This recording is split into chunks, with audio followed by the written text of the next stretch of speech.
Georgia Ayers has died at the age of 86. She founded a program to help thousands of first-time offenders get a second chance. CBS 4 investigator Jim DeFede has more on a tireless fighter for justice and equality. Quite a lady, Jim. She really was. Elliot, now Georgia Ayers died in her sleep, discovered by one of her great-granddaughters this morning at her home in North Dade. It was a peaceful end for the iconic community activist who spent so much of her life in the midst of violence and chaos.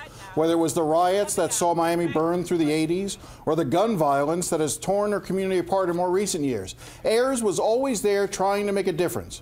Miami-Dade Mayor Carlos Jimenez remembered Ayers in a statement. Mrs. Ayers was one of Miami's most influential civil rights activists who worked tirelessly to guide troubled young people away from the criminal justice system and encourage them to lead productive lives. Her work as the founder of the alternative programs will always be remembered, as well as her contributions to Miami-Dade County's history. And longtime friend and County Commissioner Barbara Jordan noted, Georgia Ayers was the true definition of courage and commitment. She worked tirelessly on behalf of those less fortunate. She reached out her hand to young people who found themselves a part of the criminal justice system but wanted to turn their lives around. Georgia quickly gained a reputation for giving young men and women a second chance in life. Georgia Ayers was 86. Funeral arrangements are still being planned.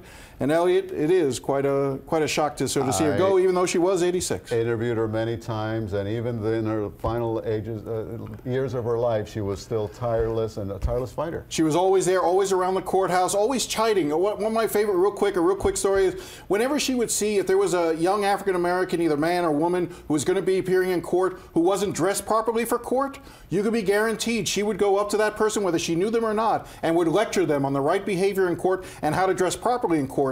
And more than one of them was hit by her shoe on occasion.